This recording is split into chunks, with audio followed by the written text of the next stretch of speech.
میرے حساب سے انسانوں کے اوپر سب سے بڑا جو ظلم ہوا ہے وہ یہ ہوا ہے کہ جو ان کے سامنے سکسیس کی ڈیفینیشن پیش کی گئی وہ بڑی لمیٹائزڈ ہے.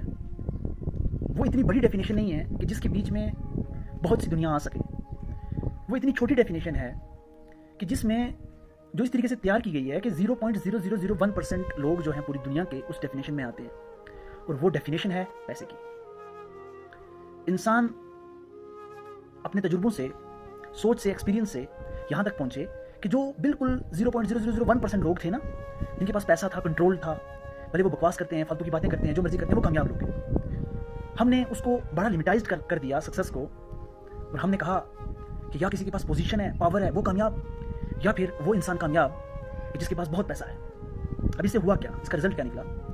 اس کا رزلٹ یہ نکلا کہ آستے آستے سوسائٹی میں سے جو اصل ایسنس تھا نا، کسی کے ساتھ ہمدردی کرنے کا، کسی کے ساتھ محبت کرنے کا، کسی کے ساتھ دل لگانے کا، بنا کسی مقصد کے، بنا کسی فائدے کے، وہ جاتا رہا.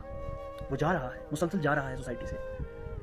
سوشل سیٹ اپ جتنا بھی ہے وہ اگر پیسے کو، شہرت کو، پاور کو کامیابی کی نظر سے دیکھے گا، اور باقی اتنی بڑی سوسائٹی کو وہ اس ڈیفینیشن سے نکال دیں گے کہ وہ کامیاب ہو سکتے ہیں بنا ان چیزوں کے، تو پھر ہمارے پاس کیا ہوگا سوسائٹی میں؟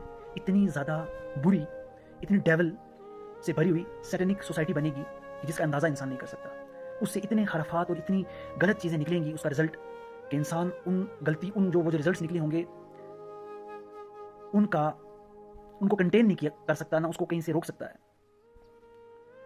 اصل بات کہنے کی اور سمجھنے کی یہ ہے کہ انسانوں کو چاہیے کہ اس ڈیفینیشن کی، جو سکسیس کی ڈیفینیشن ہے، اس کو وسیع کریں، بڑا کریں. اب وہ بڑا کیسے ہوگا؟ اللہ تعالیٰ نے قرآن کریم میں کامیاب لوگ صرف وہ بتائے ہیں کہ جو جہنم کی آگ سے بچا لیے گئے اور جنت میں داخل کر دیے گئے، صرف وہی کامیاب ہیں.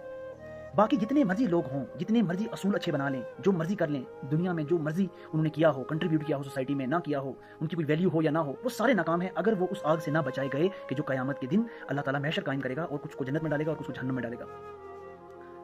یہ بات بڑی اچھے سے سمجھ آتی ہے ایک حدیث سے. آدم علیہ السلام کی اولاد میں سے ایک اللہ کے بہت بڑے پیغمبر ابراہیم علیہ السلام جب اللہ کے رسول صلی اللہ علیہ وسلم کو عرش پہ ملے تو انہوں نے کہا کہ امت کو میرا سلام دینا،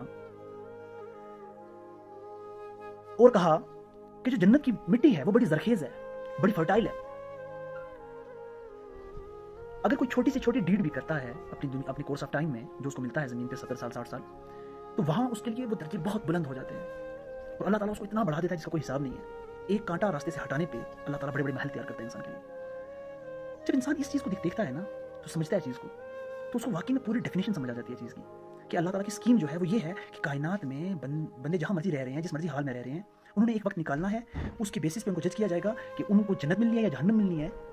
وہی ڈیسائیڈ کریں گے whether they are a successful people or not.